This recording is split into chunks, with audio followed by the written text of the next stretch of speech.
अस्सलामुअलैकुम दोस्तों, इस वक्त एक बड़ी खबर सामने आ रही है। कहा जा रहा है कि चाइना के कंपोनेंट जो है वो ईरान तक पहुंच चुके हैं। जी हाँ दोस्तों, और अब ईरान और भी डेंजरस मिसाइल्स तैयार कर रहा है। दूसरी तरफ एक और शॉकिंग अपडेट ने पूरी दुनिया का ध्यान जो है वो खींच लिया है।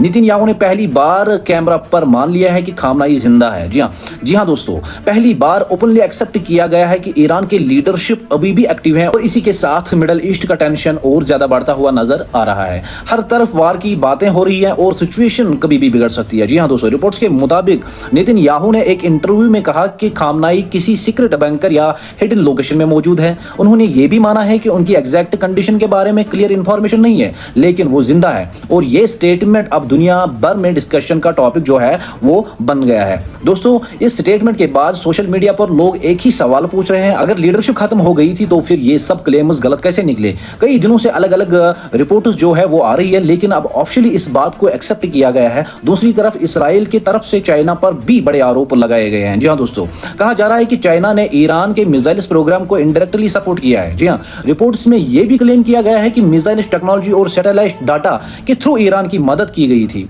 इसके साथ ही अमेरिका ने कुछ चाइनीज सैटेलाइट कंपनीज पर रिस्ट्रिक्शंस भी लगाई है।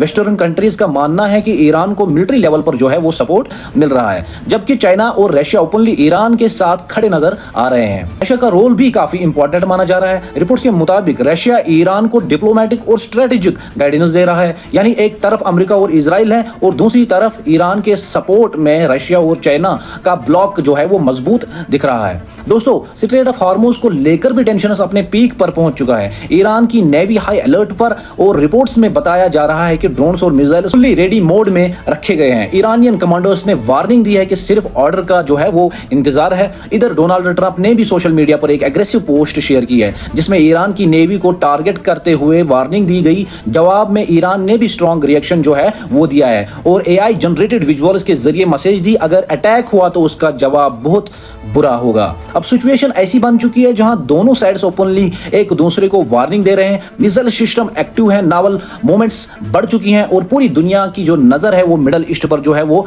टिक चुकी है। सबसे बड़ी बात यह है दोस्तों कि खामनाई जिंदा है वाली स्टेटमेंट को सिर्फ एक इंफॉर्मेशन नहीं, बल्कि अमेरिका और इसराइल के लिए एक सिंबॉलिक सेटबैक के रूप में देखा जा रहा है, क्योंकि हफ्तों तक यह कहा जा रहा था कि लीडरशिप वीक हो चुकी है, लेकिन अब नैरेटिव बदलता हुआ जो है वो नजर आ रहा है। तो दोस्तों, फिलहाल दुनिया भर में टेंशंस हाई हैं, डिप्लोमेसी भी चल रही है और मिलिट्री प्रिपरेशंस भी। अब देखना होगा कि आगे ये कॉन्फ्लिक्ट जो है वो किस डायरेक्शन में जा सकता है। आपकी क्या राय है वो आप कमेंट सेक्शन में जरूर दीजिए और सब्सक्राइब कीजिए, फॉलो कीजिए और अपनी जो राय है वो कमेंट सेक्शन में जरूर कीजिए और वीडियो को जो है वो ज्यादा से ज्यादा शेयर कीजिए। मिलते हैं नेक्स्ट वीडियो में, तब तक के लिए मेरी तरफ से अस्सलाम वालेकुम।